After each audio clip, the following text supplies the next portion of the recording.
share a little bit of upcoming news about the Hildebrand Project and some other events. So just in the event that there are a few others who will still come, I'll save those. Again, I want to welcome our virtual viewers. Christopher, we've had how many now? I think 352 unique viewers joining us this week. So it's great to have all of you with us, and we're very happy to have such a strong participation. So without further ado, I'll let you take it from here, and again, I'll come back at the intermission with a few pieces of news and announcements. Right. Thank you very much. Very good. Well, welcome to you all. I am delighted to see most of the people back who were here on Monday, and that tells me it must have been of some interest to you, and that encourages me as we move forward today into the second of our three meetings. Before coming to the particular focus of today's meeting on the moral philosophy of von Hildebrand, I thought it might be useful just briefly to summarize the ground that we covered in the first meeting. So we opened with reflection on the style and spirit of von Hildebrand's philosophy, and I tried to trace that back to his phenomenological education, and in particular back to this return to the things themselves, which is such an expressive emblem of phenomenology. And I tried to characterize a little more precisely, first of all negatively, von Hildebrand's way of philosophizing, and I spoke of the anti-reductionism of his thought. More positively, expressing the same thought, I said that he practices a kind of disciplined reverence in which he lets things show themselves for what they are and doesn't cut them short or let something important be lost in the shadow of something else. I made the point that he applies this phenomenological way of consulting the things themselves in a particular way to the human person, and thereby develops a rich anti-reductionistic account of all that is irreducible in the human person. And finally, I pointed out that von Hildebrand, as a young phenomenologist, participated in a kind of resurrection of philosophy. Remember, we discussed a certain reductionism based on natural science that in effect eliminates philosophy, and by overcoming that reductionism, a space is opened again for philosophy. It has its own objects and its own proper methods. And von Hildebrand was an enthusiastic participant in that recovery of philosophy. And perhaps one last thing to add to the words of summary, as he connected, thank you, Denise, with the great tradition of Western philosophy, he found a particular affinity with the Augustinian tradition. We'll see some of the basis for that Augustinianism of von Hildebrand, but for now let me just note that fact about his place in the history of philosophy. Now, before resuming, or rather moving on to the next topic of his moral philosophy, I wanted to give one more example of his phenomenology at work. This is an intriguing example, a much discussed, hotly debated example, but I think it manifests his philosophical way with great clarity. So to all the examples that I laid out in the last meeting, let's add this one. Maybe some of you have heard of the theory of evil that says all evil exists as a kind of privation. So the idea is that evil is not something in its own right. It rather is a lack of what ought to be in a being. And this theory that evil is not something positive, but rather just a certain lack of what ought to be, is called the privation theory of evil, and is certainly the dominant paradigm for thinking about evil in our philosophical tradition. It received a really classic formulation in the writings of St. Augustine. The example that's commonly used to explain evil as privation is the example of blindness. Why is blindness an evil for the blind person? Well, because he lacks a power that, as a being endowed with eyes, he ought to have. And the lack of that power of seeing that is really proper to a human person makes for the evil of blindness. And that's certainly a well-chosen example. You probably know or easily can understand the theological motive behind the privation theory of evil, that God doesn't, creating and sustaining the whole world can't be thought of as anyhow condoning evil or causing it or preserving it. And so the best way to avoid some complicity of God in the undeniable evil that does exist in our world is to read evil as a lack of what ought to be, and say that God's creative activity sustains everything with some proper positive being of its own. Now, von Hildebrand, as phenomenologist, looks at this received theory of evil, and he has his reservations. And again, the reservations come by turning to the things themselves, by looking very closely at our experience of evil. Now, von Hildebrand says certainly some evil is reasonably interpreted as a lack or a privation.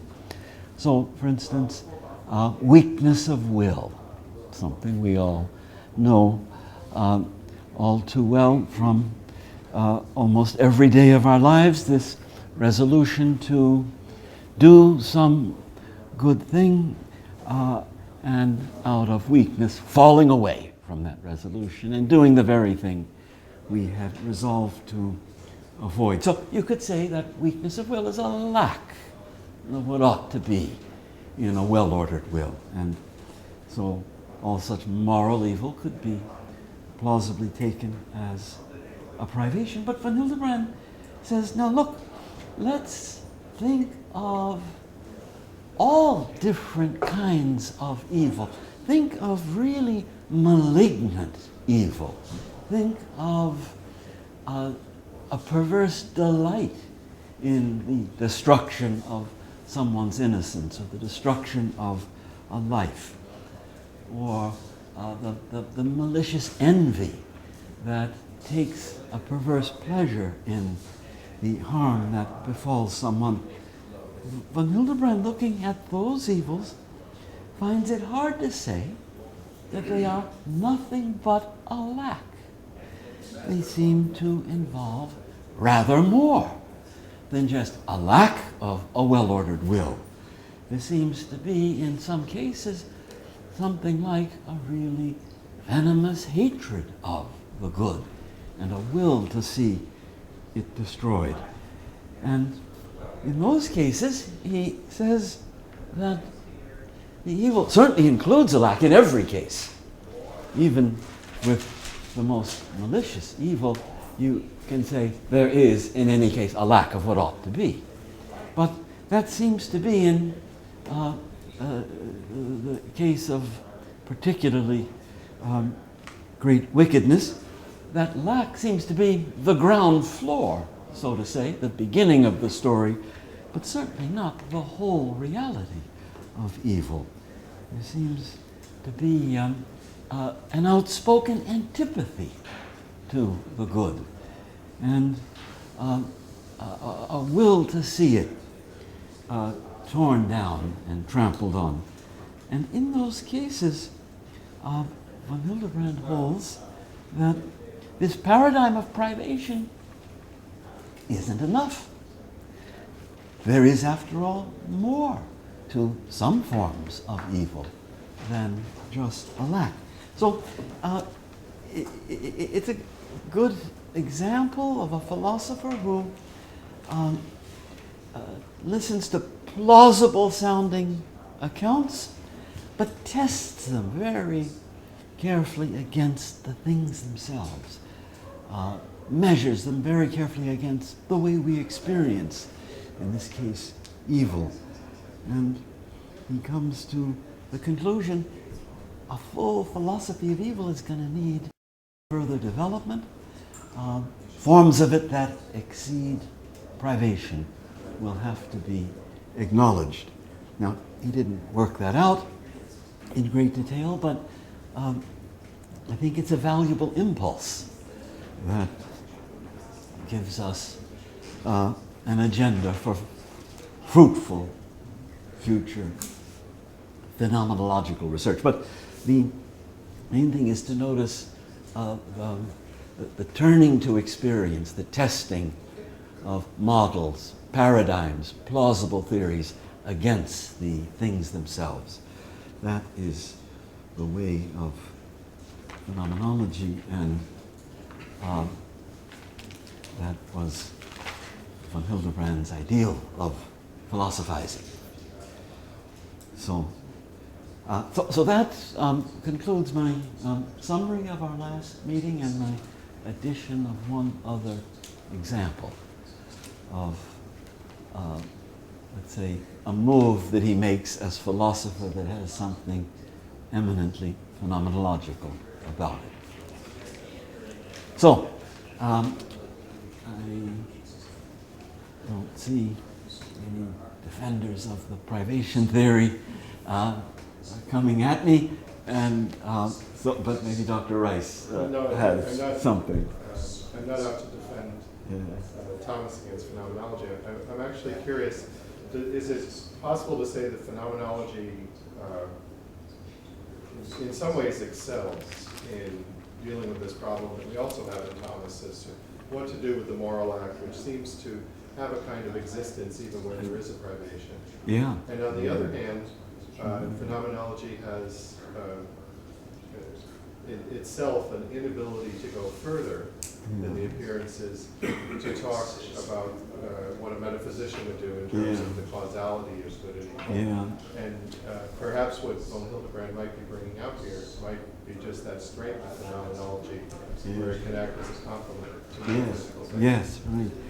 Yeah, von Hildebrand did think that phenomenology can fruitfully tackle issues of metaphysics. You know, you've often got this contrast, phenomenology that remains close to experience, and then metaphysics that gets at the ultimate things, as if they were two completely disparate parts of philosophy. But Hildebrand attempts in places to take up issues of metaphysics, substance, for instance, with the resources of phenomenology. So he didn't accept that dichotomy of phenomenology and metaphysics.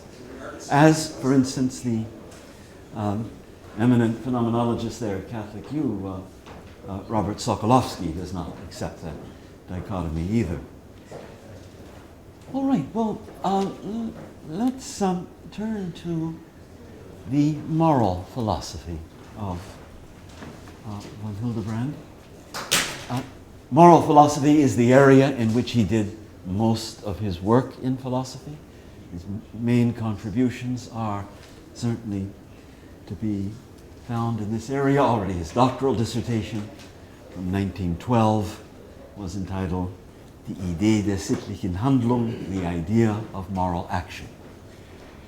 So there's one and only one place to begin in talking about von Hildebrand's moral philosophy, and that is with his concept of value. It is a value-based ethics that he offers, but he takes value in a special sense. And so the beginning of the beginning here with his ethics is to understand his concept of value. Now, by value, he means simply, first of all, he means nothing in the way of economic value. You know, something that is a function of demand. That sense of value has to be set completely aside. By value, he means the excellence, the dignity, the intrinsic goodness, the worthiness of a being. So, for instance, if you admire someone for their generosity, well, the generosity has value. It has a certain intrinsic excellence which commands your admiration. Or perhaps you read the treatises of Aristotle and are filled with admiration for their intellectual power.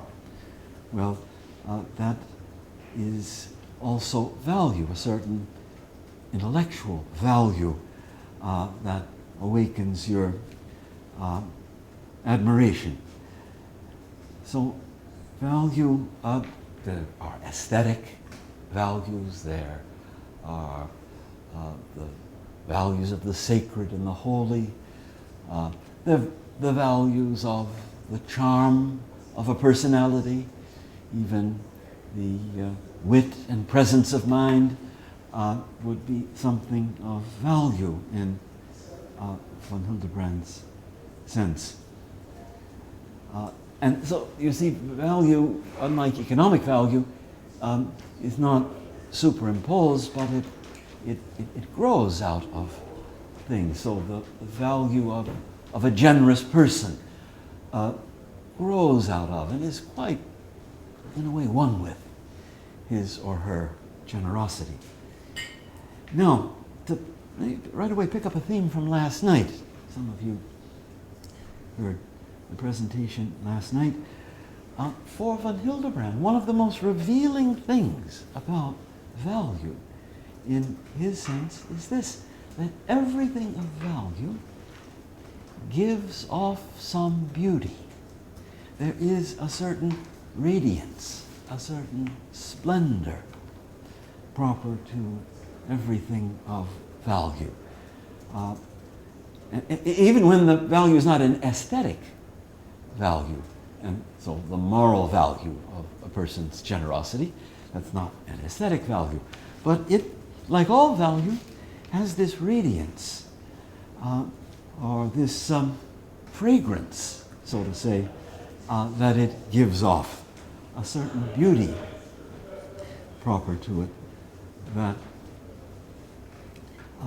is for him very revealing of value. This beauty of the valuable is an important component of it. Now, for the purpose of his ethics, we have to go beyond value. Value is a fragment in a larger whole. And the larger whole is what's really important in his moral philosophy. And the larger whole is the thing that he calls value response, or Wertantwort in German. So what I just mentioned, admiration, is a typical value response. That is, in admiring someone, I have the awareness that this person is worthy of my admiration, that the person merits my admiration, that it's only fitting and right to admire such a one. So that sense of my admiration not just happening as a matter of psychological fact, but being appropriate to, measured to, worthy of, called for by the value. That is the Hildebrandian idea of value response. And he stresses very much the fact that in every value response, of which admiration is just one example, in every value response, a person, as he says, transcends himself. That is, in admiring someone, I'm not really preoccupied at all with my own well-being, my own happiness, my own flourishing. I am completely with the one whom I admire and taken by that admirandum, that Latin gerundive, worthy to be admired, is very expressive for value response.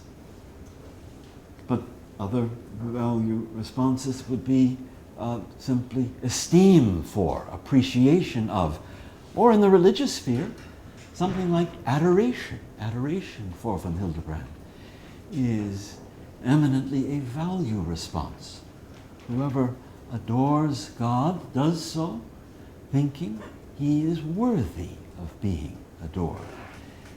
That he doesn't just, in fact, receive, but merits my adoration.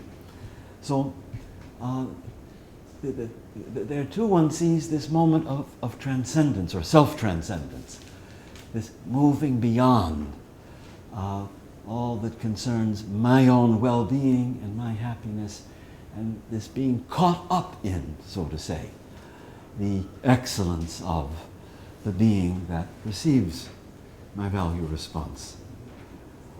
He makes a great point of the fact in his treatise on love, I had it out here last night, that love one person for another always exists as a value response. That there's always some sense of the other, not just as advantageous for me, beneficial for me, but as worthy in him or herself. With, certainly in the case of love, that aspect of beauty being fully developed. Love, as we have it one person to another, is for von Hildebrand an eminent example of value response. There we have value and value response. Last night in the lecture I mentioned a line from Oscar Wilde that I like as really capturing Hildebrandian value. The famous definition of the cynic in Oscar Wilde, the one who knows the price of everything and the value of nothing. See, that contrast between price and value points right in the direction of Hildebrandian value. All right. Maybe I should continue with my method here of pausing every 15 or so minutes to take questions. This is very fundamental, this notion of value. It has different meanings in different philosophers. It's a meaning all von Hildebrand's own that I've just sketched out. And questions on that would be very appropriate before we move on. Yes, please. Thinking about the value of beauty as an aesthetic expression, like Yeah. the value created by artists, Yes. we think of it as an objective value, and then it should have like an objective economic value Yeah. associated with it, Yeah. or not. That's my Yes. question. How do you associate? Yeah. In the context also like Yeah. classical art, contemporary art, how is associated Yeah. the value, economic value to the value of objective beauty? Yes. Yeah. Well, von Hildebrand, let's say the value, the aesthetic value of a great work of art, say Michelangelo's Pietà, that's one thing. And the economic value, what it brings on the open market, is a completely different thing. For one thing, the market value will change. in good times, the market value goes up, and in hard times, it falls. I mean, there are all kinds of risings and sinkings of market value that have no counterpart in the real intrinsic aesthetic value. It obviously, if it's there at all, doesn't fluctuate like the market value would fluctuate. So value in the Hildebrandian sense is something profoundly embedded in the thing that has value and can't just come and go according to changing circumstances. But economic value does come and go, according to demand, rising and falling demand. So that would be maybe the first and most obvious thing maybe to say. Now, as for the value of works of art, and we'll say more about this in the third meeting tomorrow, he was a very great defender of the fact that there is such a thing as objective value. That value isn't just a function of our subjective aesthetic feeling, but that there is such a thing as objective value in art. And therefore, it's possible to make a mistake about the true aesthetic value of a work of art. A lot of philosophers are subjectivists with regard to the aesthetic value of art, but not von Hildebrand. And since he was not a subjectivist, therefore you can see how for him the market value sharply differs from real aesthetic value. Yes, Christopher, you have something from... Question from Father Vila and some others who've been discussing this online. Is it the case that the privation of order in the human person manifests itself as evil going forth in being and will? The privation... So, yeah, does the privation of order in the human person manifest itself outwardly as Yes. evil? And Yes. so as follow-up, could we say even that chaos in some sense is or originates evil? Yeah.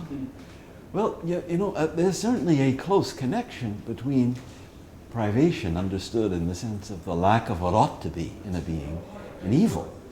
Von Hildebrand never wanted to contest that deprivation of a thing whereby it's kept from being its full self represents some evil.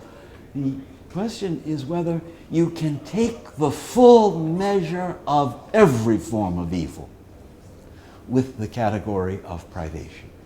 That's the particular question. And on that question, he thought, no, you can't.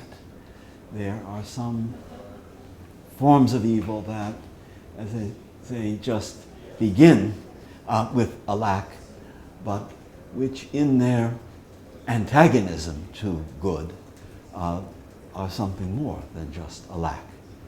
I don't know if that addresses quite the question. I think so. Christopher, all right. Thank you.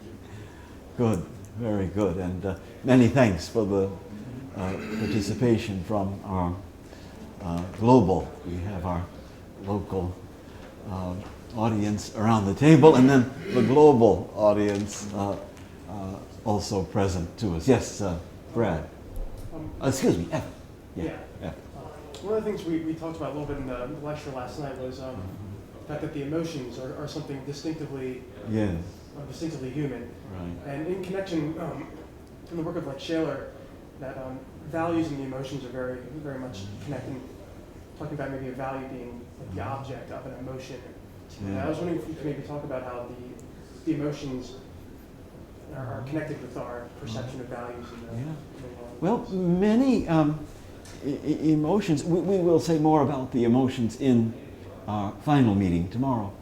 That's the main place here in this seminar where I was going to deal with them. But many emotions are value responses for von Hildebrand. For instance, there's a delight in something perceived in its inner excellence. And that delight is something affective, it's something emotive, and it has the structure of a value response. You see, or even love. He says it's not fully there as love if there's no affective dimension, but it too exists as a value response. So one of the tools that von Hildebrand will use to rehabilitate affections and to show the dignity, the often neglected dignity of the affections, is precisely to show that many affections have this structure of a value response, and therefore have this whole power of self-transcendence, which distinguishes the human person, written right into them. So you can't write them off as just irrational feelings. So you're right to connect this subject of value response with rehabilitation of the heart, which is a great theme in von Hildebrand. Yeah, please. When I came across Rudolph Otto's The Idea of the Yeah, Whole, it right. struck me as how contemplative it was. Oh, Is that yeah. a fair judgment? Very fair judgment, yes. Rudolph Otto's work, The Idea of the Holy, and especially the idea of the numinous at the center. Otto makes the point, it has a value component. He says the value component of the numinous is the sacred. So that we could take as a fine specimen of Hildebrandian value. Not exactly a moral value. In fact, Otto made a big point of the fact that it's not a moral value exactly, but an eminently religious value. The sacred as experienced in the sense of the numinous or religious experience. And that awe in the face of the sacred, that is a vintage value response in von Hildebrand's sense.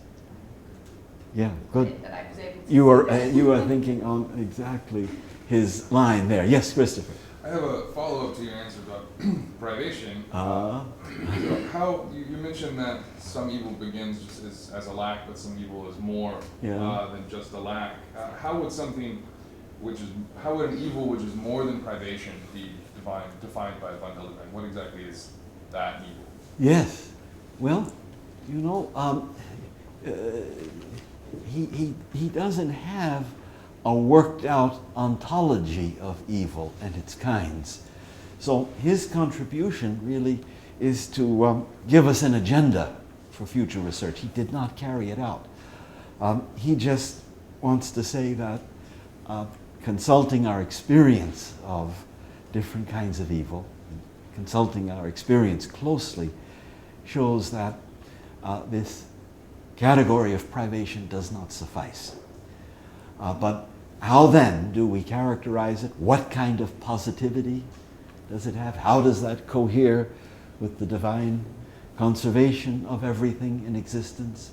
Those are all still open questions. But I think the value of von Hildebrand is to challenge us not to be too satisfied with the privation theory and not to rest in it as the last word on the ontology of evil. But those are very good further questions. They naturally arise. What then does an alternative account of the ontology of evil look like? So in this case, I'm going to just praise the questioner for the intelligence of the question, but since it wasn't answered by von Hildebrand, I won't try to go further on that. Please. You spoke yesterday evening of his opposition to fascism. Yeah. Did he discuss the nature of the evil of fascism? Yeah. He had this overwhelming sense of something ultimately evil. And I'm sure if you had asked him, is this just a lack of what ought to be, he would have said, well, that's at the most a part of the story, but there's here an antagonism to good, an impudent, insulting kind of attitude toward good, which is fundamentally more than a lack of what ought to be. So put his thought like this. Some forms of evil fit the example of blindness. They work just like blindness, giving us an example of privation. Other forms of evil don't fit that paradigm so conveniently. That is his challenge to Christian philosophers to go further with that question. All right. Now, maybe... Can I ask one more Please, question? Christopher, follow up. Does value compare to the Greek concept of arete? Greek concept of arete, well, that's usually translated as virtue, and certainly what Aristotle calls virtue is a thing of value in the sense of von Hildebrandian value. Or often just excellence, right? Or excellence of a person. And so that's very close. But there's another Greek term that I think comes even closer to Hildebrandian value, and that is kalon, that has the sense of good and beautiful. And that gets very close to what von Hildebrand has wanted to develop in his theory of value. Now, the good in the sense of agathon or bonum, we'll talk about that a little later. That's a rather different sense of good that we'll have to set in relation to von Hildebrand. But the Greek kalon, or the noble, good with an accent on the beautiful, that's practically Hildebrandian value. Now, one maybe point natural to bring up here in light of the questions on evil is this, that as von Hildebrand thinks about value, he draws the distinction or contrast between value and disvalue. So you have the value, say, of the generous person, to stay with that example. But you've also got the disvalue of a stingy, greedy, grasping person. So there is not just value or the absence of value, but also a kind of contrary opposite that he calls disvalue. There would be then the value, say, of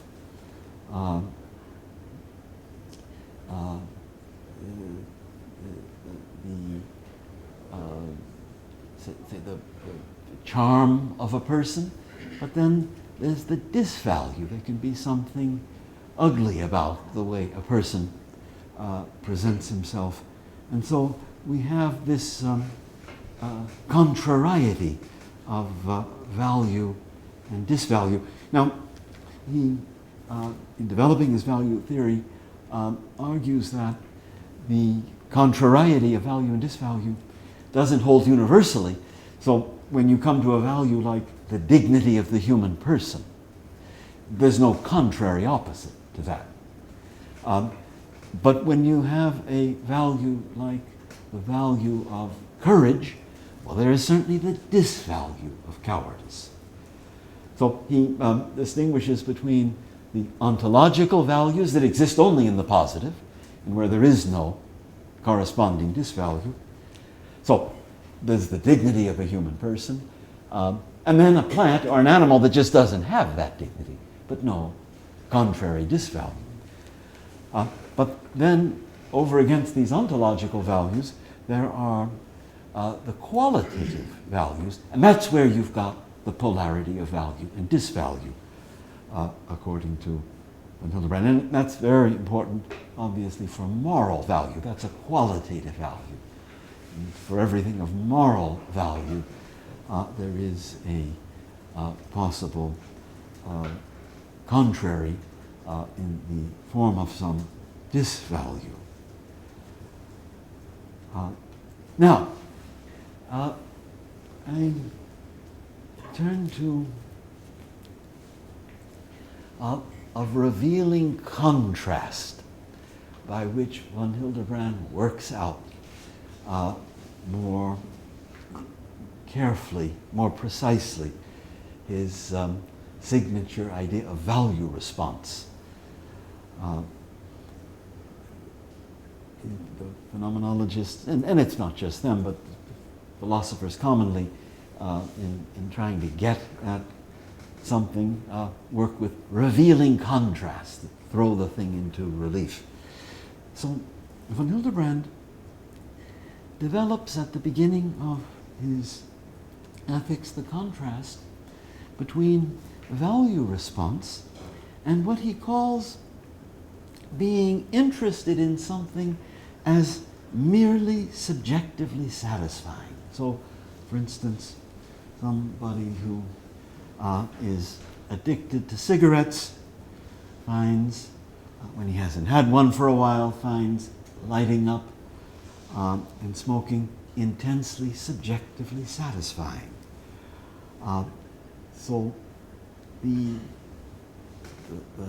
cigarette, the smoke, has an importance, but it's an importance completely relative to my subjective satisfaction. It's only because the smoking of this cigarette is so satisfying to me that it stands out as something of importance. If you bracket out the subjective satisfaction I get from smoking, why, the cigarette forfeits all importance. It doesn't retain any objective value. And the point is that this interest in something as subjectively satisfying is fundamentally different from the interest in something as inherently valuable and worthy of my response. And in fact, he thinks you have contrasting modes of motivation here. With the cigarette, what comes first is the craving of the addicted smoker, and that craving somehow sends the smoker out looking for a cigarette, and having found one, the cigarette lights up with significance because of its ability to satisfy the craving. So what's attractive here, what draws my interest, is no intrinsic worth or excellence, and certainly nothing of beauty. It's a completely different kind of attractiveness that is a complete function of my subjective satisfaction. As I say, you bracket out the subjective satisfaction you receive from smoking, and all appearance of importance vanishes from the cigarette. And therefore the thing of transcendence, so important to von Hildebrand in value response. The person transcends himself in giving something the due value response. That's completely missing with the merely subjectively satisfying. I don't transcend myself toward the cigarette, I simply consume it for my wants and needs, and bend it to my consumption, quite in contrast to this turning outward and, as it were, venerating something for its own proper worth and excellence in all value response. And of course, here too, you've got positive and negative. You have the positive importance of what's merely subjectively satisfying, and the negative importance of what is merely subjectively dissatisfying. So the same polarity that we find with the qualitative values and disvalues. But what we ought to get is a sense of a certain objective dignity of Hildebrandian value that emerges from this contrast with the importance of things that is entirely relative to, entirely a function of my subjective satisfaction. So we've made a good start here with the foundations of von Hildebrand's value ethics. And we could also take some question, especially at this mid to late afternoon time, the danger of nodding off is very great if I talk too much. So whoever, either here in the room or someplace around the world listening in, needs some further clarification, especially on this contrast between the response to something of value and the interest in something merely subjectively satisfying. It's also going to be very important for the Hildebrandian understanding of moral evil, as we'll see, this thing of the merely subjectively satisfying. Yeah? Let me raise a point. Please. Professionally, I'm an economist, I Yeah. teach economics, and of course, economics, the conception of value in economics is a purely subjective. Of course, really. yeah. And how should we put it? Subjective and utilitarian. Yeah. Let's put it that way. That's how economics arose. Now, of course, economists hopefully don't all live that way all the time. Yeah. Anyway. But that's nonetheless the way we characterize or develop our theory about it. Did Hildebrand have any interaction with economic thought on value and people's choices? No, he doesn't refer to it. I think he quite acknowledged the fact of economic value and the connection there with demand, but it was it's not an issue as far as I know in any of his writings. But I think he would have said there is such a thing, but that's not what I need for the foundations of my ethics. There's also this sense of value that gives us something of the true face of being, and is value in a very different sense than that strictly economic sense. Yeah, if you want to pursue that further, or if Not at this point. yeah, please, Christopher. Javier Gonzalez is wondering if there's a theory of knowledge component to values, how it is that we come to actually recognize them so that we could admire them? Yes, right. Good. All right. Well, that is a question that leads me on to the next point here. So if Javier would allow me to proceed, I think that what directly follows is an answer to his question. I wanted to get into that question of knowing value in this way. It looks as if Hildebrandian value is something very real and objective, and indeed he affirmed that fact. Well, one might say, if it's so objective, why do so many people have such a hard time recognizing it? And with that, we have the question of how we know value. So I wanted to make 2 points here on the difficulty of knowing value, obstacles to be cleared away if we are to have a fruitful knowing contact with the values of the world.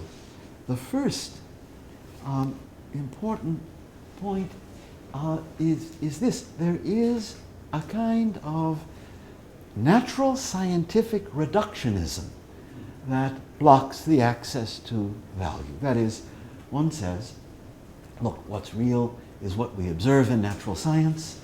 That goes back to the way we perceive the world with the bodily senses. But the worth of something, no bodily sense registers that. and therefore it seems that value, it's just not the kind of thing that any natural science would discover or report on.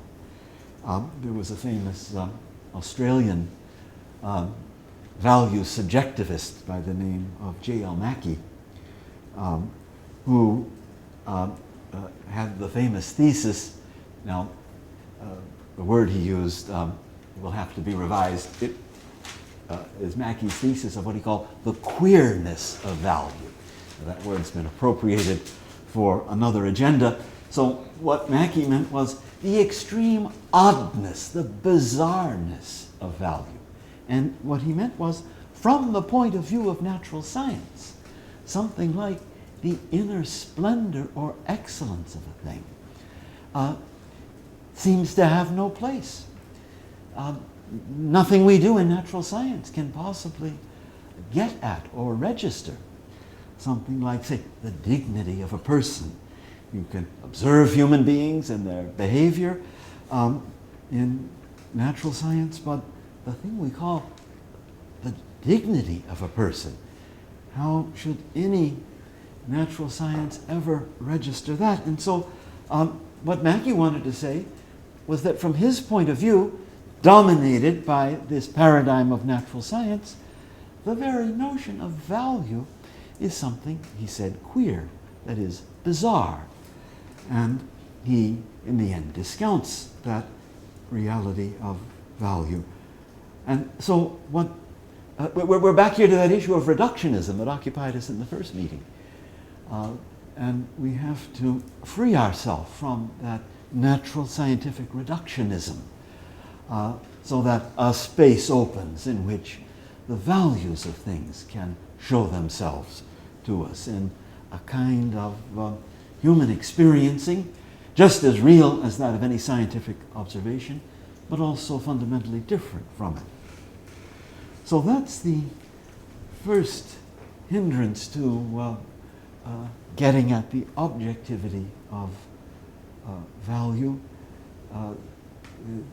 freeing ourselves from this reductionism that leaves place only for what can be registered by some natural science. But then there's a second point here on why the knowledge of value is often blocked, and why people are often very different in the level of their value knowledge. And this is a very important, very rich point, I think, in von Hildebrand.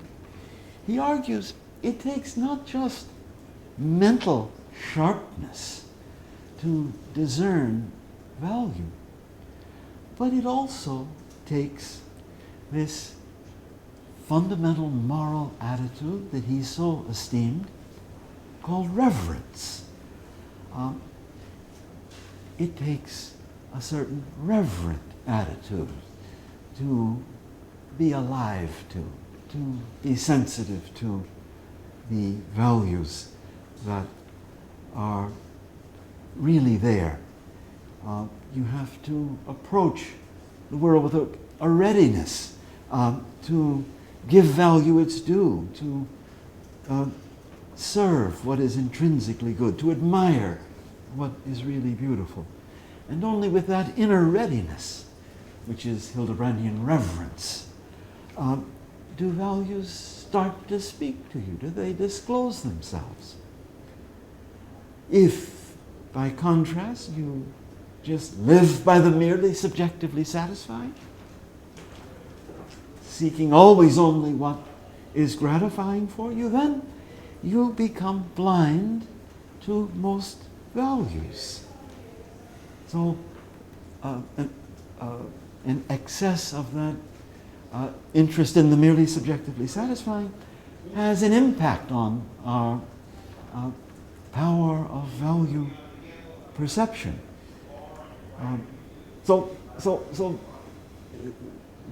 Discerning value, it's not just an intellectual operation that takes intellectual sharpness. it's a kind of knowing, this perception of value that works with the whole character of the person. And in particular, this fundamental attitude of reverence that liberates our value knowing, that opens us to and sensitizes us to value. But the irreverence, the insolence of living merely for the subjectively satisfying, that tends to estrange us from value and make value inaccessible. Von Hildebrand speaks frequently of value blindness. And it is primarily something that arises from a moral flaw in the one who declares, I don't see any excellence in this or that. I don't see what's wrong with this or that. He often reflects, I think I mentioned this last time. I think you, Father, brought up that theme of reverence in von Hildebrand. We're coming back to that now, but how especially the sexual sphere, the nature of chastity, the kind of respect owed to persons in matters touching on human sexuality, he thought that makes particular demands on the reverence of a person. And that a person lacking all reverence will typically say, well, what's wrong with this? What's wrong with that? It feels good and there's mutual consent. But Hildebrand wants to say they're real objective values that you grow blind to by not approaching them with due reverence. So that's an intriguing idea. You know, in the natural sciences, it's not as if one scientist makes a lot of discoveries and another one is struck with blindness because of a lack of reverence. You know, scientists, however different in moral character, can reach the same results and share their results. But when it comes to the world of value, and especially moral value, the character of the knower plays a great role in the power to discern value. I'm well aware this is not an original contribution of von Hildebrand's. It's developed with a great freshness and closeness to experience, but he knew well that already Plato and Aristotle knew all about the role of character in value knowledge, and how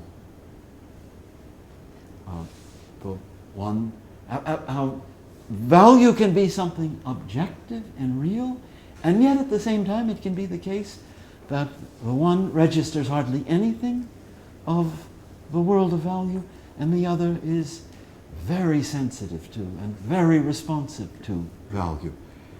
And Hildebrand says that's not because there's any defect in the objectivity of value, it's because special demands are made on the knowing subject. Special moral demands are made, and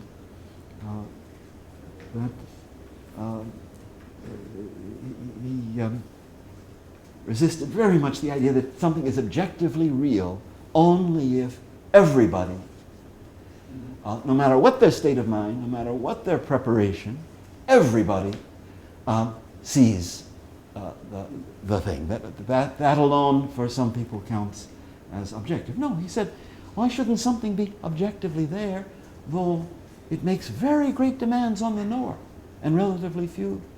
Like in mathematics, there's certainly, we'd all say, truths in mathematics that most of us can't see for ourselves. We don't have the training. They're available only to a few highly trained mathematicians. So the objectivity of being in truth does not require that being in truth be obvious to everybody.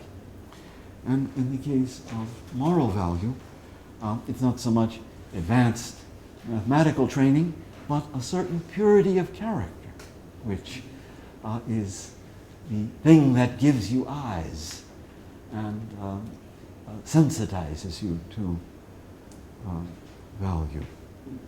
So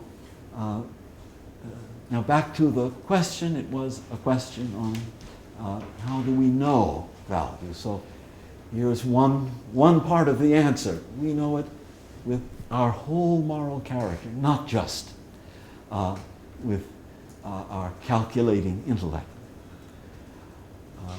And especially values of importance in moral philosophy make these demands on the moral character. It's in Aristotle. He says, you want to know what is just action? Consult the just man, the possessor of the virtue of justice.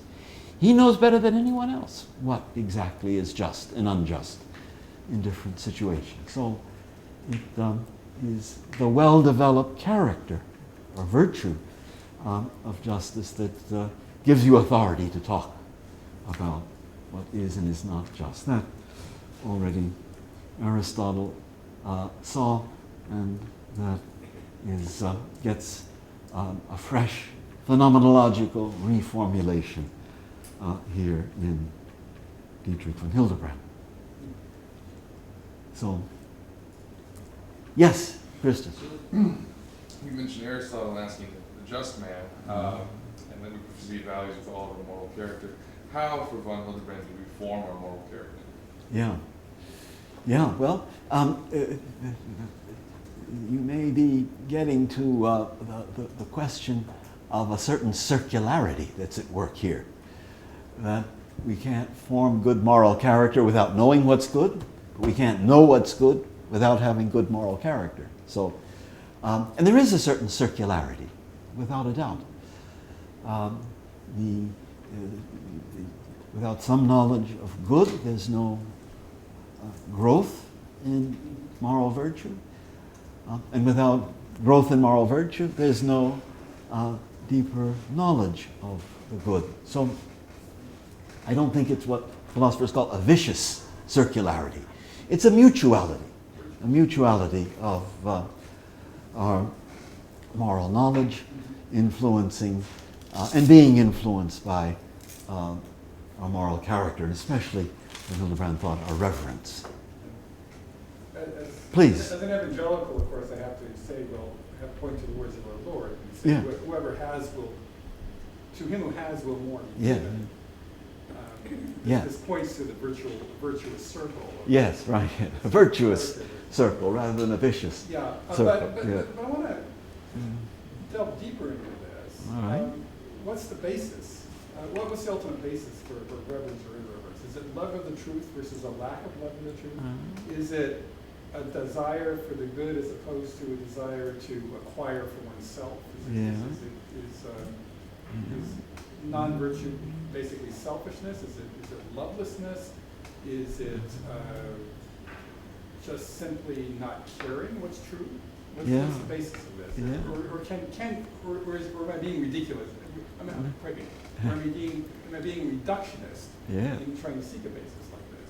No, I don't think that's a very intelligent question to think more deeply about reverence and what motivates it. It's a certain bowing, von Hildebrand might say, before being and the dignity of being, and a readiness to let the being of things be the measure of us, instead of us asserting ourselves as the measure of things.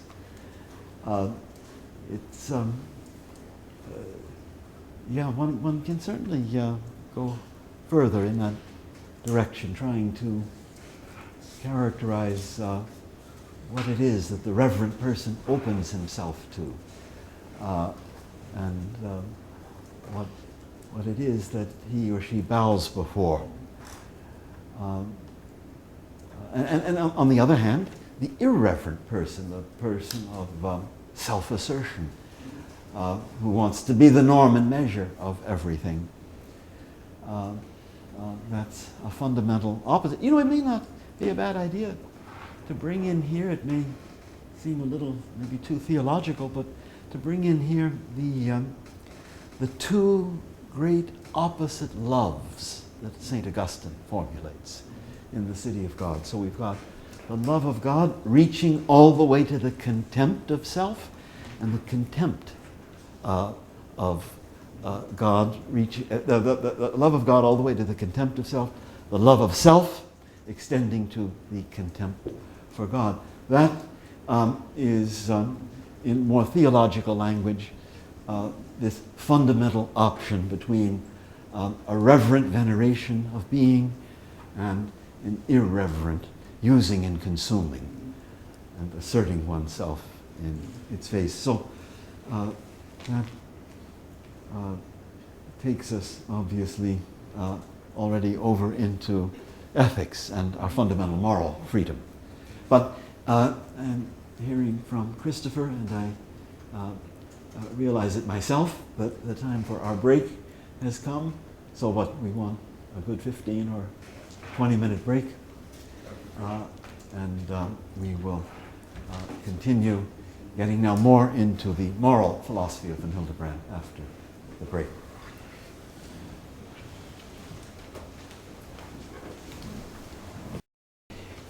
He was asking about the smoker and the cigarette and the subjectively satisfying in the sense of Von Hildebrand. And I said in response, and I think this expresses Von Hildebrand a little better than I had previously, that in the case of the smoker, what comes first, so to say, is the craving of the smoker. And what comes second, dependent upon the craving, is the importance of the cigarette.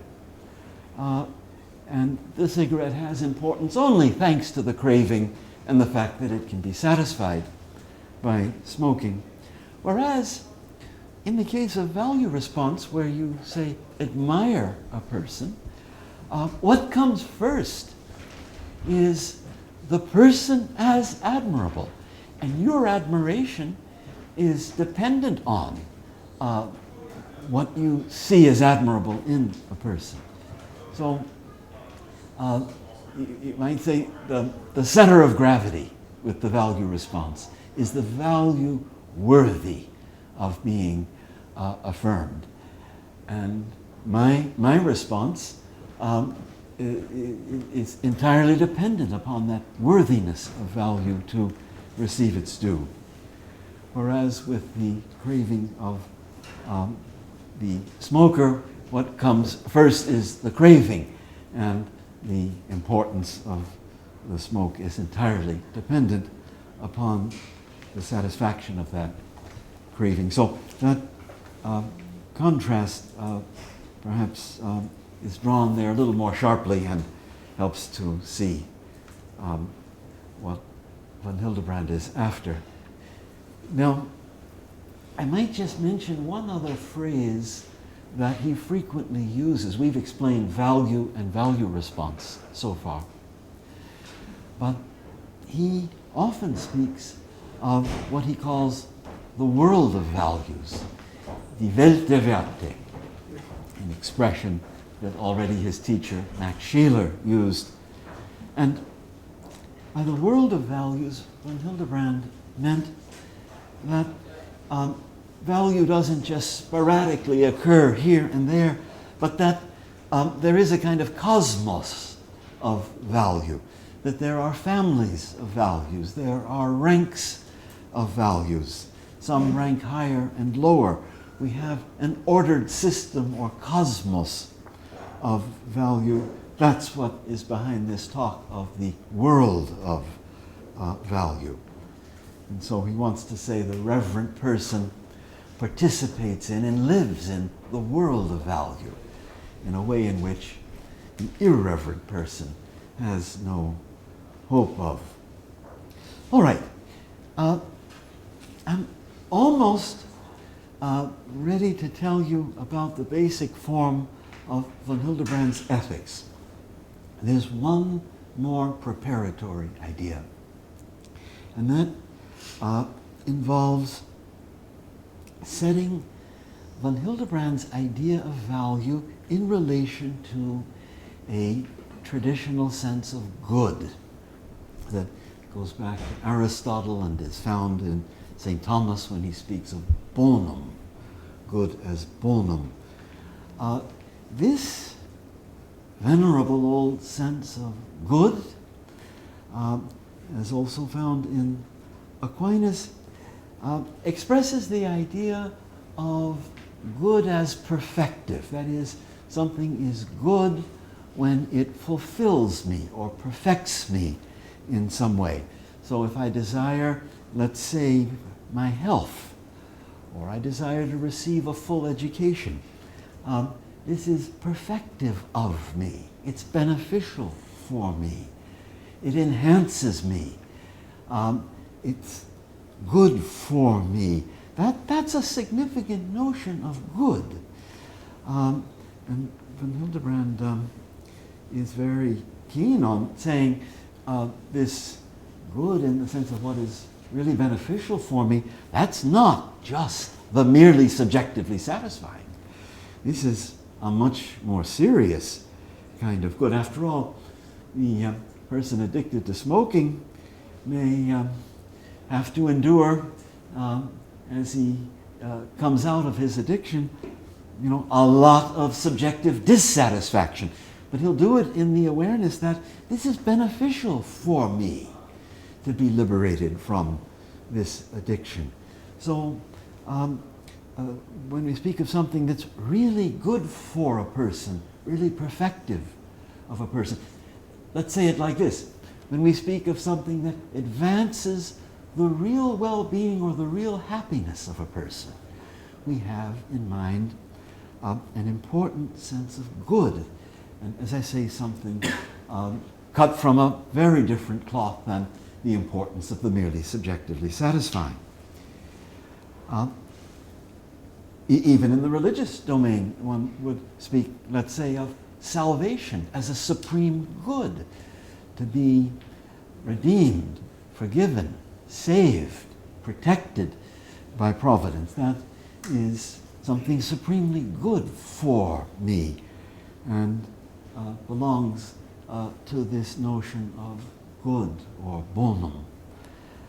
So I want to bring that up out of the great tradition of Western philosophy and relate it to von Hildebrandian value. Now, von Hildebrand says, of course, there is such a thing as this good for a person. And it plays a role in his moral philosophy too. But he's very keen on showing that value expresses something else. And what he means by value response is something different from an interest in some good that is beneficial for me or somehow perfective of me. So go back to the case of admiration. If I'm filled with admiration, let's say, for some noble person, some morally outstanding, generous, heroic person, filled with admiration, but Hildebrand makes a great point of saying, and it's very important for catching the contribution that he has made to ethics, that filled with admiration, I'm not really thinking about what is beneficial for me at all.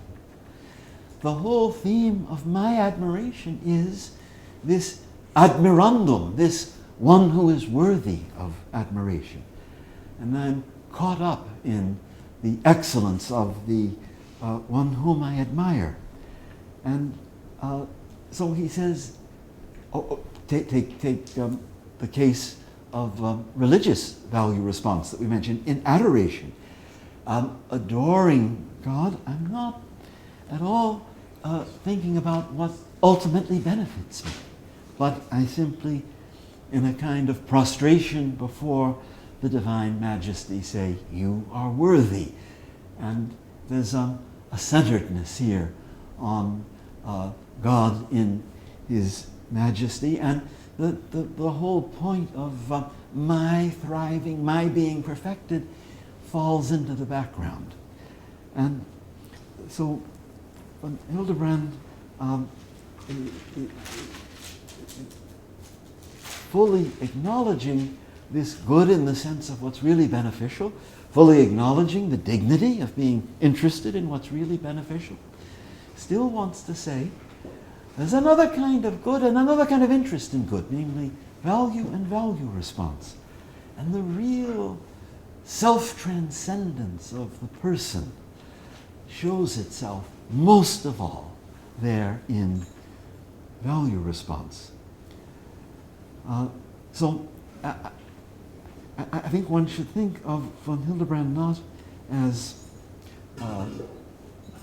antagonistic, say, to Aquinas or Aristotle with their notion of good as what is beneficial for a person, but rather think of him as enlarging the moral perspective and adding this intrinsic excellence of a thing that can draw me and fascinate me and elicit my commitment without making my own thriving the point of my interest. In fact, von Hildebrand works out in a very interesting way the fact that many things that are good for me and beneficial for me aren't really released, you might say, in their beneficence for me until I know how to acknowledge them as value. So remember, we mentioned that love, he says, is a value response. Now, in his treatise on love, you read a lot about how a person thrives in loving, is fulfilled in loving. Nothing is so beneficial for a person as to love and to be loved. But what he adds as a, I think, distinctive contribution of his own is that in order to receive this benefit for myself, this enhancement of my being in loving and being loved, I have to know how to see the beloved person in all of his or her value excellence and give this value response of love to the beloved person. If that's missing, why, love doesn't function as something beneficial for me. If I don't achieve that self-transcendence toward the beloved person of value response, then the activity of loving becomes crippled and deformed and ceases to be a source of authentic happiness, of deep fulfillment, of real benefit to me. And so there's a dialectic, an intriguing interplay of this, you might say, value responding celebration of what is good and beautiful in its own right, and this interest in what is beneficial for me. And that's one of the most intriguing things in von Hildebrand, that dialectic of what's beneficial for me and what is worthy in itself and merits some value response from me. So maybe summarizing everything and bringing us right to the threshold of von Hildebrand's moral philosophy, we can say that, the definitive text on this, if you want to read it in his own words, is chapter 3 in his Ethics, which is among the texts of his posted at the Hildebrand website. There in chapter 3 we hear about these three basic kinds of good. Good in the sense of value, the intrinsically worthy. Good, so to say, in the sense of what's merely subjectively satisfying. And good in the sense of what is objectively good, objectively beneficial, really promoting my authentic happiness. Three distinct senses of good, and with that, you might say, the foundation of Hildebrand's moral vision is laid. So now, before advancing over to his moral philosophy, we could take some questions on what I've just now added. Alex. Is there until now, I've heard a pretty sharp distinction between self-interest, self-assertion, and Yeah. even submission or recognition of an Yeah. objective value, which is Yeah. entirely Yeah. external, which you could call heteronymous. Yeah. I'm curious to what extent von Hildebrand acknowledges direct primary value in things like self-assertion or autonomy, independence. Is there, Yeah. can genuine value appreciation, value Yeah. response be an expression of selfhood and individuality? Yeah. Or is those things only Yeah. Yeah. how I- Well, yeah, no, it's a good probing question. And you could say in von Hildebrand there are two different kinds of self-interest. So there's this interest of the merely subjectively satisfying, where I more or less appropriate and consume something. And that he doesn't say is morally bad in every case. You know, your approach to food or wine is of that kind and has its place. But in any case, that's a self-concern that consumes and doesn't really turn outward to some objective good. But now we've brought to light in this what I've just gotten out of the Aristotelian Thomistic tradition, a sense of good where the concern with my well-being is a very worthy thing. You know, this desire to have health, this desire to receive an all-round education, this desire to love and be loved, this desire for salvation taken as a supreme religious good for me, that's an interest in my well-being that is of a different magnitude altogether than this kind of grasping of the merely subjectively satisfying. Still, he said that concern for good in the strong Aristotelian sense, that's not quite the same as a full value response. It's not the same as a full value response, but it is a concern with one's own well-being that is of a different order altogether from, let's say, the interest in the merely subjectively satisfied. So, you see, if you just work with what's merely subjectively satisfying, you get the ethical position known as hedonism, you know, where it's just my pleasure is the point of all moral action. Now, Aristotle is no hedonist. You know, his idea of happiness, of flourishing, of the full thriving of myself with all of my human powers, that's not hedonism. So that's a kind of self-concern that is of a much higher order. But von Hildebrand wants to say that doesn't tell the whole story. Not even the Aristotelian interest in my happiness tells the whole story about our relation to good, because there's also my perception of something good and splendid in itself, and my awe and admiration, my love or veneration for what is worthy in itself.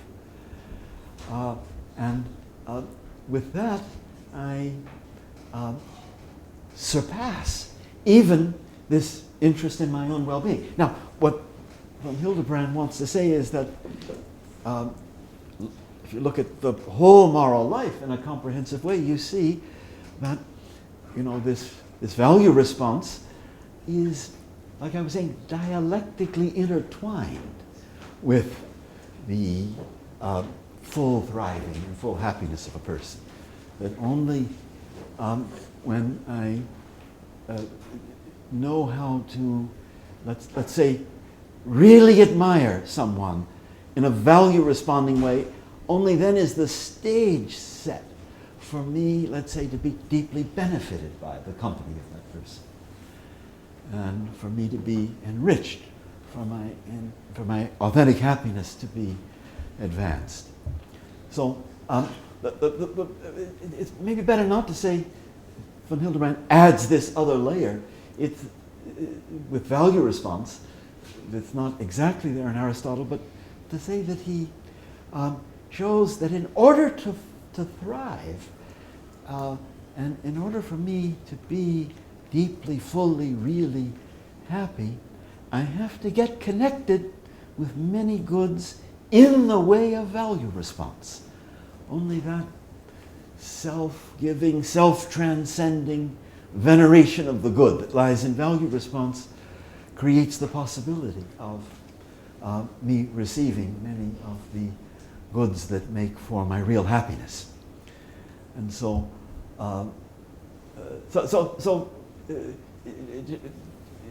it won't do just to make my happiness the main end of all of my striving.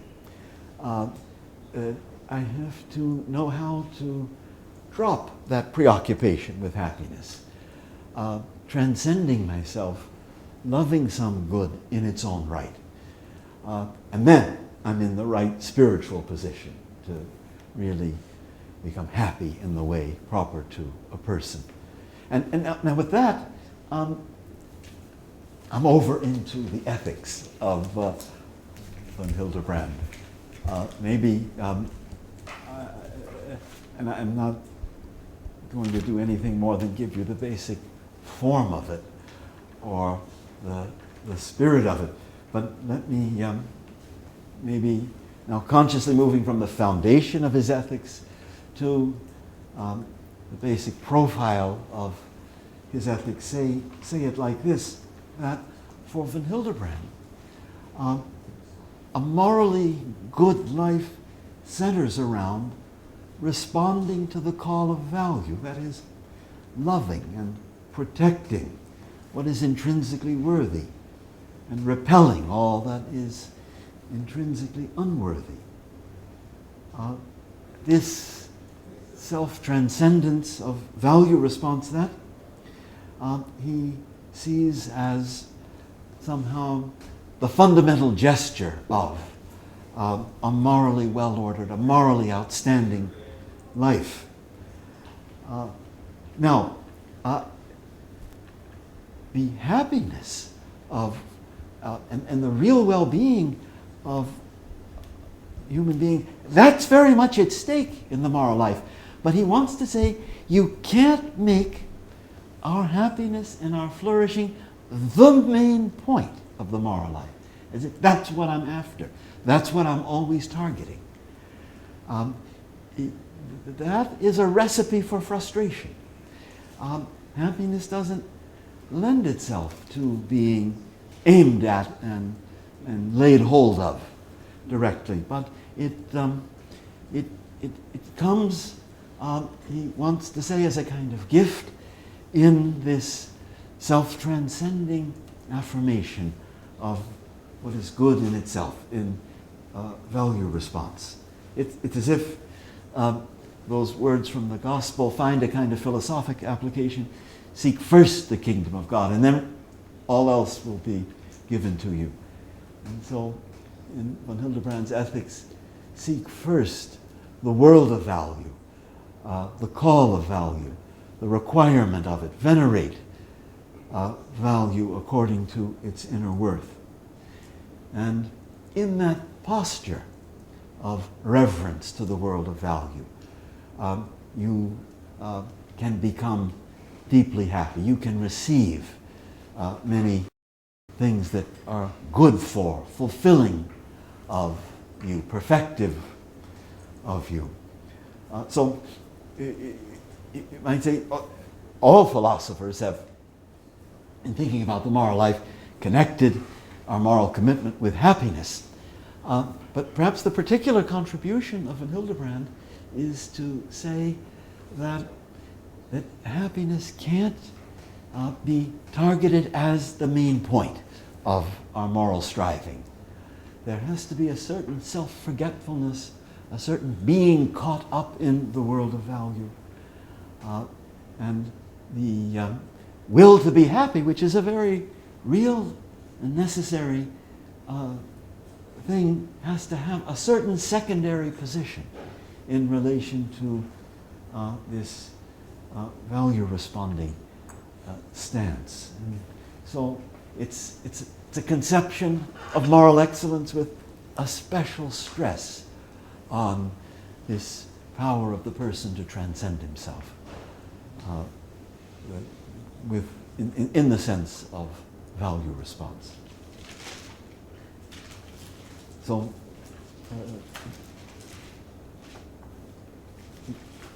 yeah, that's maybe enough and more than enough to generate some questions that would lead us on. Yes, please. As you've been talking about this, the phrase that's, just to share, that's been going through my mind is the response from the mass that it is right and just. Yeah. I think that seems to me kind of sum up the fact that the primary reason for worship is very good, yeah. an inherent good in God. Hildebrand often cites those words from the liturgy as expressing the idea of value response, and the idea that the praise of God, which is said to be only right and just, it's not, that's saying something different from saying, I need it in order to be happy. It's a more self-forgetting thing to say, this praise is only right and just.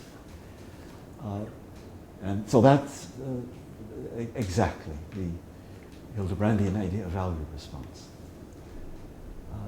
So in relation to a thinker like Aristotle, one could say, to oversimplify it, there'll be many viewers out there, maybe some in this room, who realize this is something of an oversimplification, but sometimes you get just the truth that you're after with a certain oversimplification, that he rethinks the place of happiness, of what's really beneficial for me in his moral philosophy. And he gives it an essential but a secondary place, granting a certain primacy to this value responding reverence toward the world of value. So sometimes, I mentioned the ethics called hedonism, based just on my pleasure, so merely subjectively satisfying. Well, there is the ethical position that sometimes goes under the name of eudaimonism. That's from the Greek eudaimonia, meaning happiness in Greek. And so an ethics that makes the attainment of happiness the main point of all moral striving would be a eudaimonistic ethics, and we can say von Hildebrand is a resolute critic of all such eudaimonistic ethics, to the extent that Aristotle is eudaimonistic in his ethics. He's a critic of Aristotle. And the point of criticism is just this, this moment of self-transcendence in value response, and granting that a certain primacy in our moral striving. So, yeah, you mentioned, Alex, earlier the you used the phrase heteronomy. That von Hildebrand may sound, when you just read as far as value response, there may be something heteronymous here, this objective value, and it requires this appropriate response from me. I forget for the moment all about my own well-being and flourishing, and give the response that's fitting and right to it. That means that heteronymous expresses the idea of being centered on another so strongly that we're somehow harmed in our own being. You see, it's a term formed in contrast to autonomy, being centered in oneself and free and self-determining. Well, heteronomy expresses the idea of being dependent on another, but to the point where we're somehow harmed by something foreign that takes us over. And you might think, well, isn't there some heteronomy there in Hildebrandian value response. And I think when we get to see this intriguing interplay or dialectic of value response and my fully flourishing and my becoming fully happy, then one sees the real well-being of the moral subject is not neglected in a heteronymous sense at all. But it is subjected, you might say, in a very creaturely way to a certain primacy of the good and its demands. There is heteronomy in ethics. There is a way of being so other-centered. Von Hildebrand in his book on love is a very sharp critic of certain forms of ethical altruism on the grounds that they make the other so much the center and make all interest in my own well-being so insignificant that, well, there are certain species of so-called altruism that are dangerously other-centered, too heteronymous, Von Hildebrand would say. And so that's why that ancient theme of the happiness of the person, that real, ultimate well-being, has to be brought into every moral philosophy. The question is how and where exactly you place it in your moral philosophy. And Von Hildebrand has this very distinct placement of that happiness in his ethics. So maybe one could say it like this, that for Von Hildebrand, think about the different moral virtues. His reverence, he spoke about truthfulness, faithfulness, gratitude. We all know what these basic moral virtues are. Well, if you are a strict eudaimonist, that is, making your happiness the main point of the moral life, you'll describe the different virtues as different modes of your perfection or different modes of your flourishing. And Von Hildebrand says, no, let's instead think of the different virtues as different modes of participating in the world of value. And let's think of the perfection of the person as a kind of reflex that arises subsequently in the person through that self-forgetting participation in the world of value. So that distinction between modes of my perfection and of my being benefited, and modes of participating in the world of value. Those two expressions capture the difference between the eudaimonism and the Hildebrandian alternative. So, yeah, but you're letting me talk too much, and yes, please. How do you know, if you don't believe in God, Yeah. how do you know what is of value?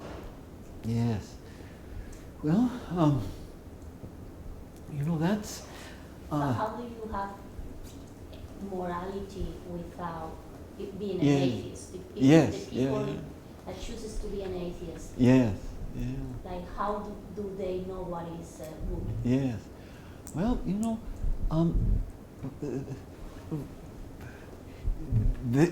there would be no chance for an atheist to know what is good if value were something decreed by God. So if something acquired value only through a special divine act of choosing it or blessing it, then, the atheist, not knowing about God, would not know anything of value. But for Von Hildebrand, value does not result from, God choosing things or willing things. The values of things are something more embedded in, more intrinsic to things. And that's why, a pre-Christian philosopher like Aristotle, who, has a very vague idea of God, a very abstract kind of monotheism, nothing like the Judeo-Christian idea, Aristotle still has a rich ethics. Aristotle knows that courage is a virtue, justice is a virtue. Aristotle knows what true and false friendship is. It's all there in his ethics. And so Von Hildebrand would say there's a lot of value knowledge in Aristotle that it was in no way based on his idea of God. And you don't really, Von Hildebrand would say, a definite theological knowledge of what God has chosen, of what he's forbidden, in order, let's say, to see that reverence is good and arrogance is ugly. The Greeks understood it.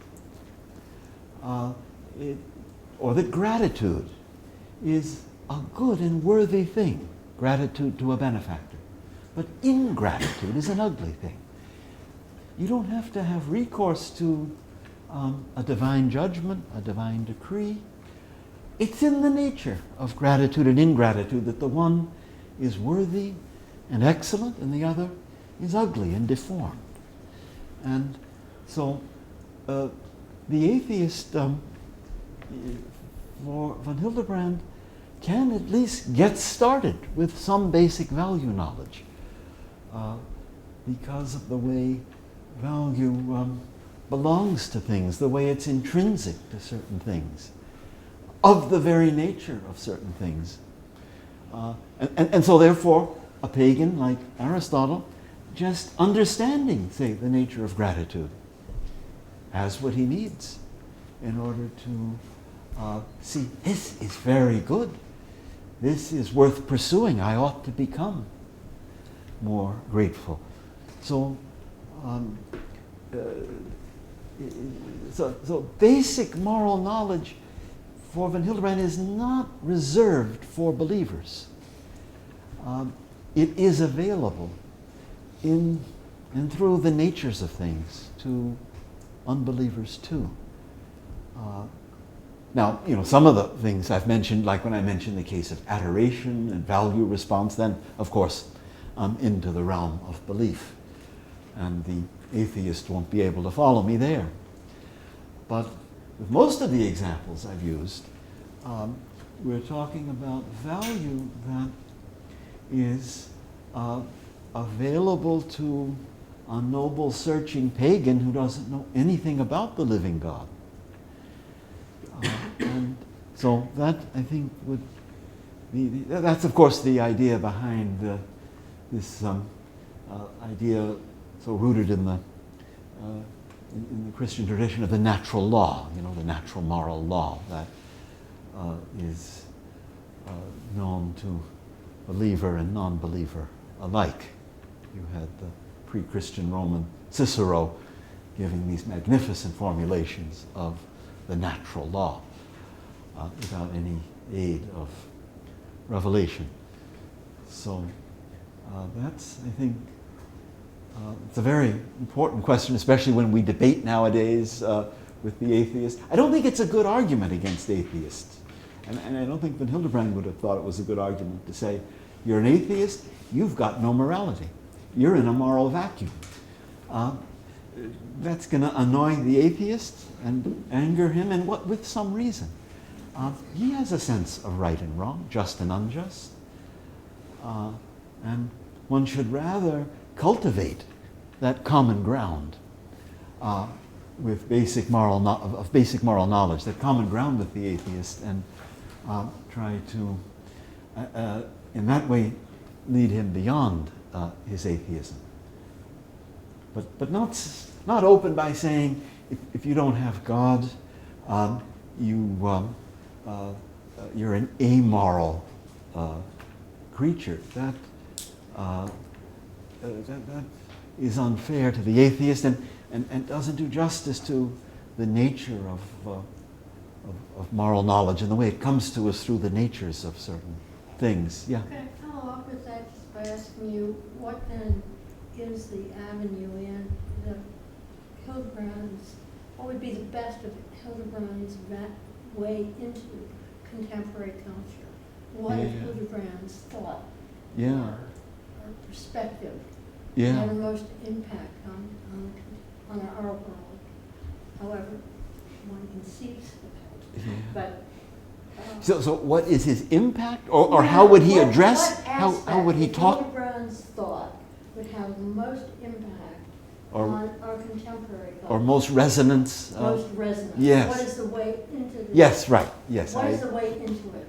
get in the society? question. Well, I think he would perhaps point out that, despite the dictatorship of relativism, there are all kinds of value awareness, value knowledge that are alive in many people. So when people just think about persons and a certain inviolability of persons, and the wrong of using and manipulating persons, a lot of our contemporaries understand exactly what you're talking about. And that takes you back to certain fundamental a certain value of the person. And so I think Van Hildebrand would look for all these fragments of value knowledge that are still alive in the culture. And he would try, like, fanning the embers, of a dying fire, to work with that in approaching contemporaries. Yes, Alex, you had a follow-up there. So, related to what we were talking about earlier, you've claimed for Van Hildebrand that a self-transcending value response, which is not in any way self-concerned, or not directed at my own self-flourishing, that can nonetheless produce self-flourishing, result in it. I'm curious if you could imagine a possible world such that those things weren't connected, such that there would be a demand for self-transcendence which would not result in a flourishing, which would require total sacrifice. And if that were possible, what would Van Hildebrand prescribe? If I had to choose. Yes. That the world you're describing is exactly a world of what you earlier called heteronomy. Where we've got these relentless moral demands. We get somehow ground down and crushed in the process, but these moral demands are made on us. That's heteronomy, and that and that's an interesting question. Is such a world even possible? Is it possible to for the good to make demands on me without me, in my love of the good, somehow through that love thriving? I may pay a price, I may lose my head, or have to undergo martyrdom, but still, insofar as I love what is good and want to serve it, there is certainly some real consolidation of my real well-being. I suspect, Van Hildebrand would say, it's not even metaphysically possible for the good to make demands on me that are nothing but hostile to my well-being. I think that would be, he would say, a kind of metaphysical monstrosity or impossibility. And we can debate that, and as I say, the demands could still be pretty severe, and it doesn't mean there's a happy ending and to every life, but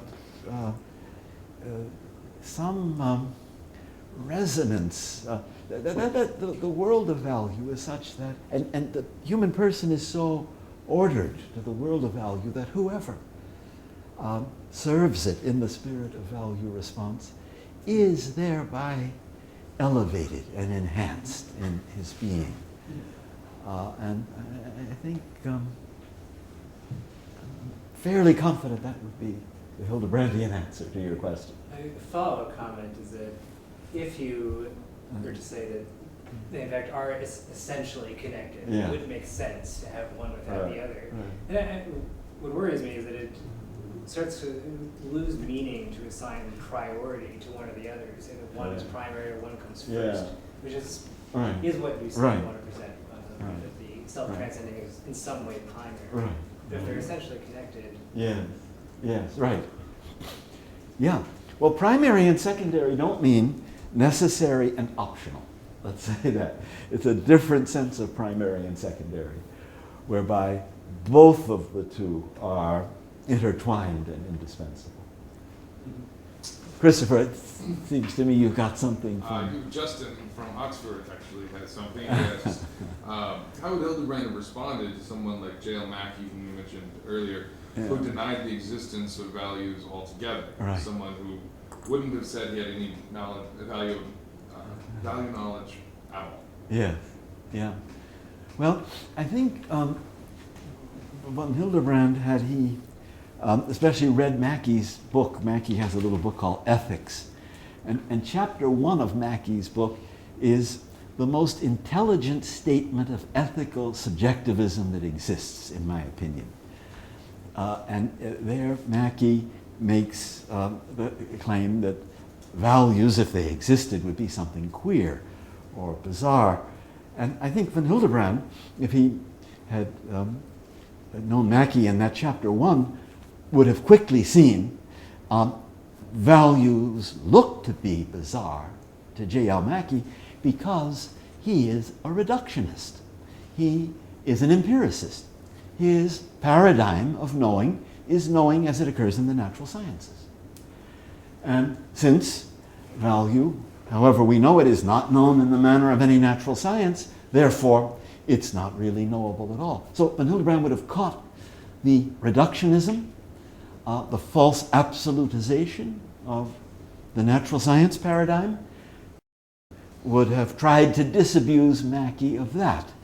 But he would have seen that reductionism as the whole source of Mackie's inability to see value, as I was saying earlier.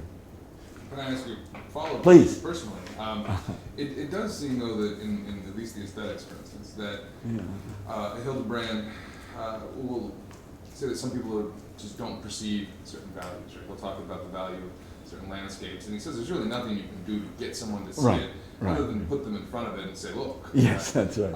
And that some people really do just have a blindness, as he speaks of this in terms of music as well. Right. If that's the case for things that have aesthetic values, could that also be the case for value generally? And if so, or if not, why not? Yeah. And then why is it that people might be blind to some values but not other values? Right. Yeah. Well, in aesthetics, and von Hildebrand wrote at the end of his life a treatise, a 1,000-page treatise in aesthetics, and we're in the von Hildebrand Legacy Project in the process of translating that treatise in aesthetics right now. And actually Christopher, who asked the question, has helped in that process of translation. Now, in aesthetics, von Hildebrand would say there can be a value blindness that isn't morally culpable. Now, when it's a question of moral value blindness, he thinks that there's some defect of reverence and some moral culpability in the blind person. But in aesthetics, he would say that a given person just has no ear for music, and he can't hear the difference, between Mozart and, the music that goes with some advertisement, so there can be a deficient sense for some area of art, so that a person just doesn't register much, and von Hildebrand says there you have a kind of blindness that is no particular moral fault. It's just an unfortunate gap in a person's endowment.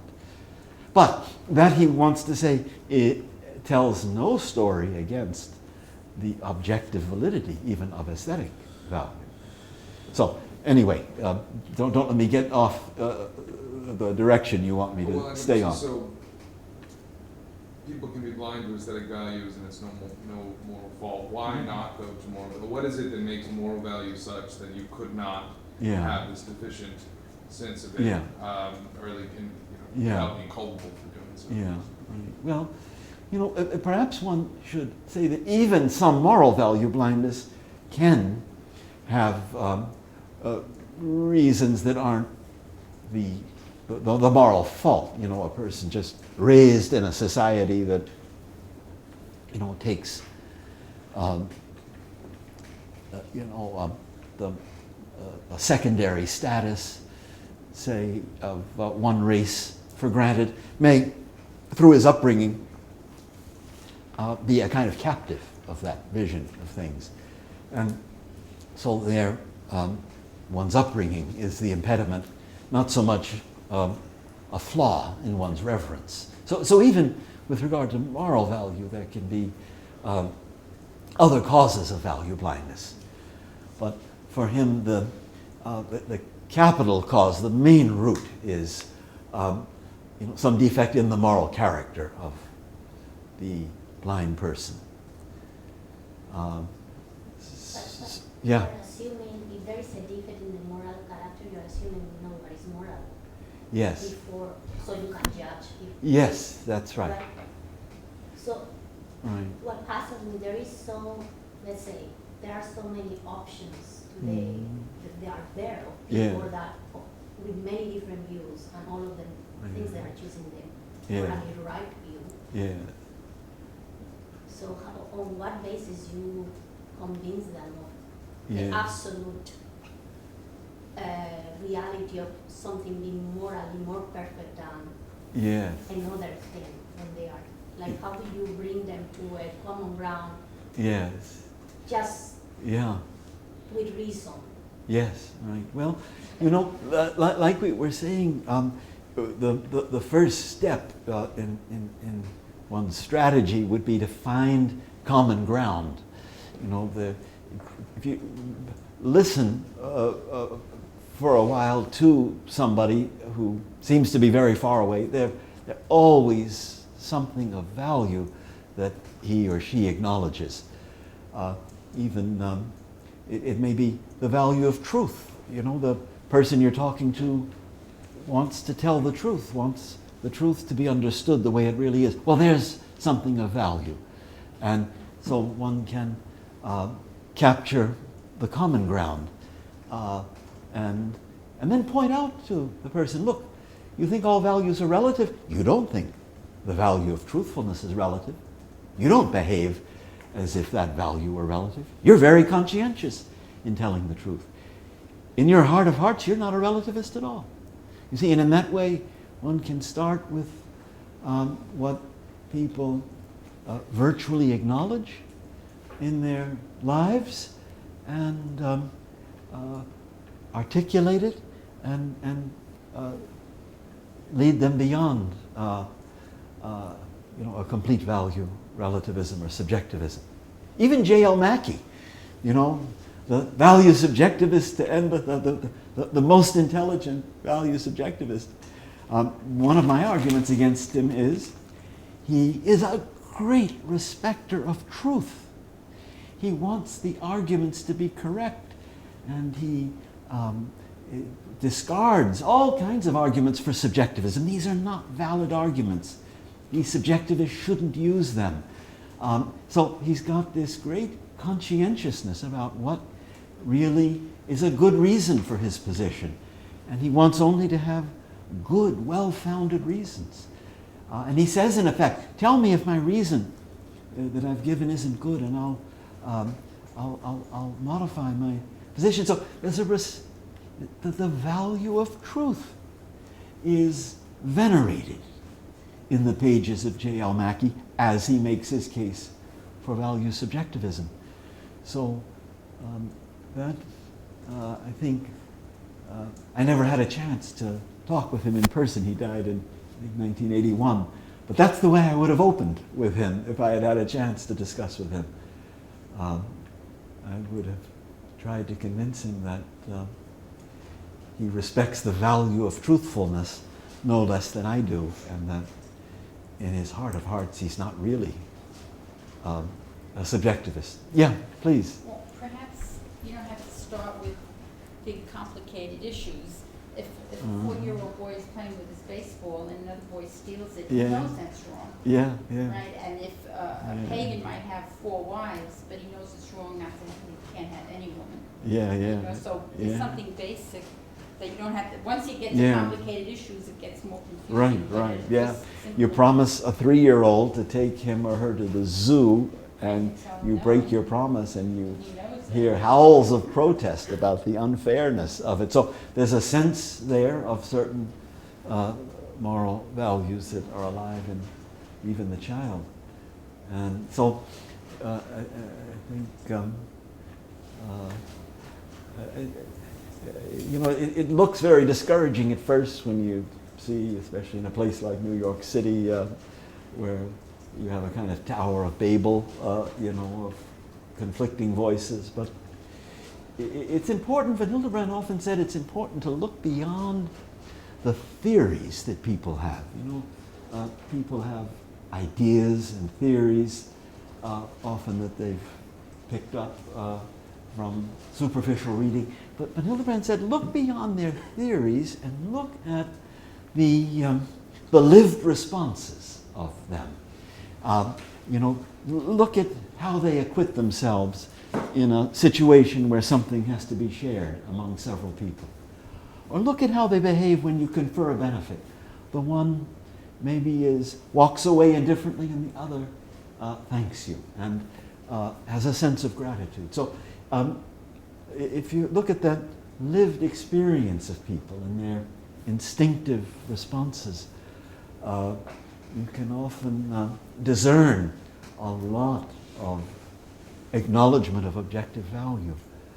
And the idea would be to gather that together and point out to the person that his theory, you know, his theoretical relativism is out of sync with his better self, as shown in his immediate lived responses. And that's, I think, a fruitful strategy in dealing with relatives. Yes, Kristen. Samantha Schroeder asks if Dietrich von Hildebrand is a virtue epistemologist, and that we discern value and by looking to virtues. People, there's this commitment to fundamental virtues that we have to, or to fundamental moral values that we have, like humility and reverence, love, that we have to know in order to also have knowledge of him. So I mean, could we call him, in that case, a virtue epistemologist? Yeah. Well, you know, there's been this big revival of the theme of virtue in moral philosophy in the last 50 or 60 years. And after it had been forgotten by Anglo-American philosophers, it was recovered by Elizabeth Anscombe and others. And now virtue as a theme in ethics has made a comeback. And there's also what you call virtue epistemology, where one stresses the importance of virtue for knowing. And I think, and long before the revival, I mean, writing at the beginning of the 20th century, Van Hildebrand is a thinker for whom virtue is absolutely central to his ethics. He is a kind of virtue ethicist, almost as much as Aristotle. And the idea that in the moral life we should give a lot of attention to exemplary persons who embody virtue, that he had from Max Scheler. And so also the idea that we need certain virtues in order to really know reality, especially to know moral reality. That's in that sense, Van Hildebrand is a virtue ethicist before it became popular to be one. Already in his doctoral dissertation in 1912, you have this centrality of virtue and moral virtue in particular. Wonderful, beautiful passages in Van Hildebrand on the grandeur of the moral virtues, the certain awe-inspiring grandeur of real moral stature or real moral greatness in a person. You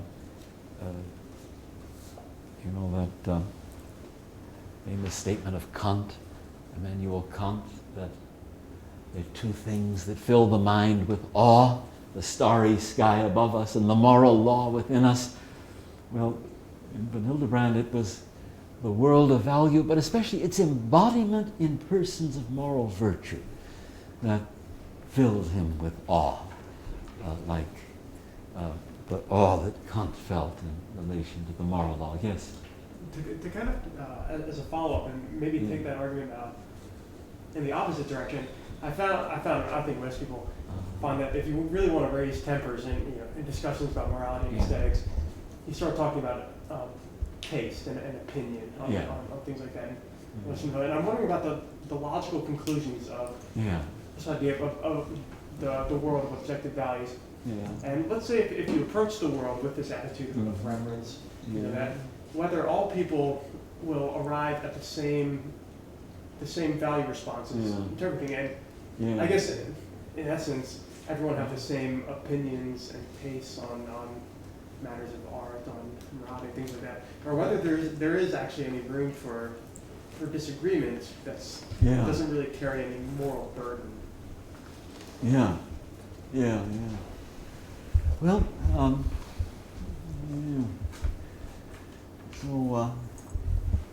so if there were no impediments to our value knowledge, would everybody come to the same value knowledge? Right. Or would even then there still be differences, one person to another? Perhaps von Hildebrand would say that that especially in areas of art, it probably is the case that different persons have a different natural affinity for understanding, and that even in an ideal world, the one has a special sense for some realm of art, and another has a special sense for another realm, and that therefore there would be a certain diversity among persons.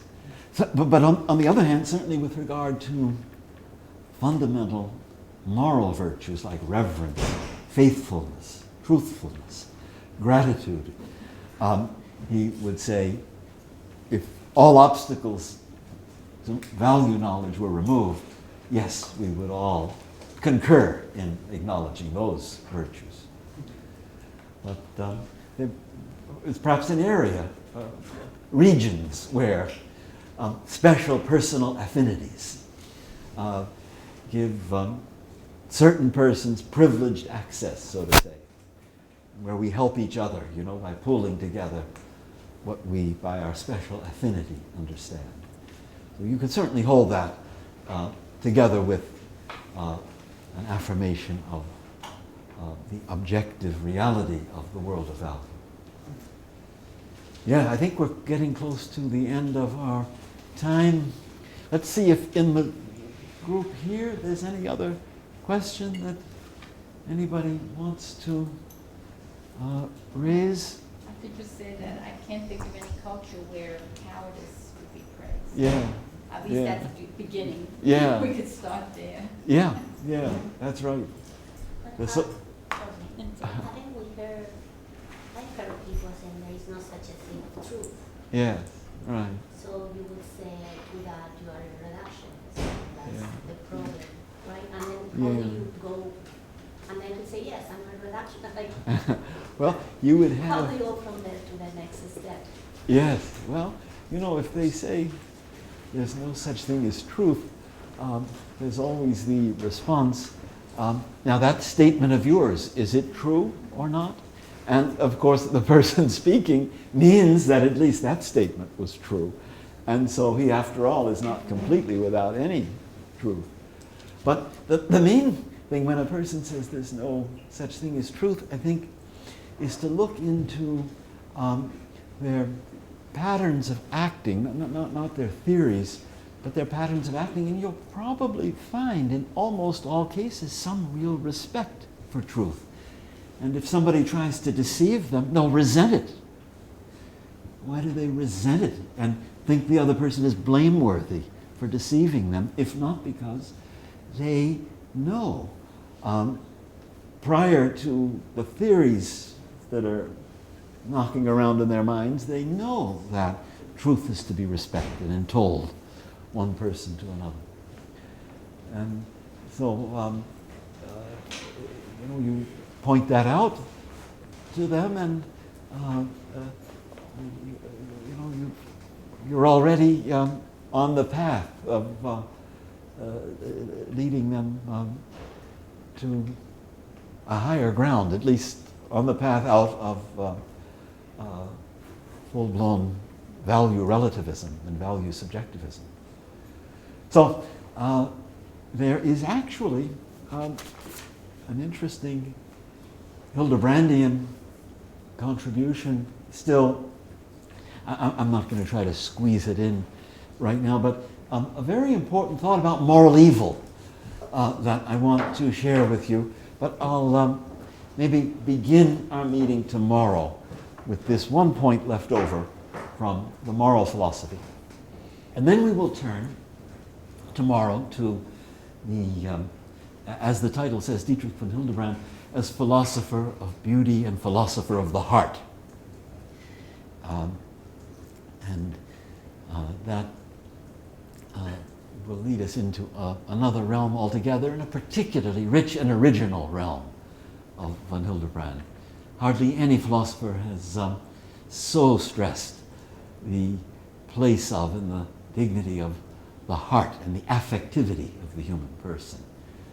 And the idea of debunking it as just irrational emotion is very foreign to von Hildebrand, as we'll see.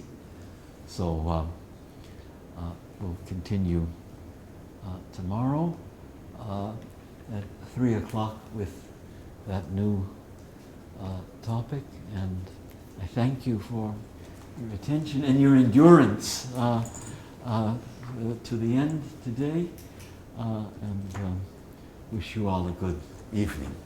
So,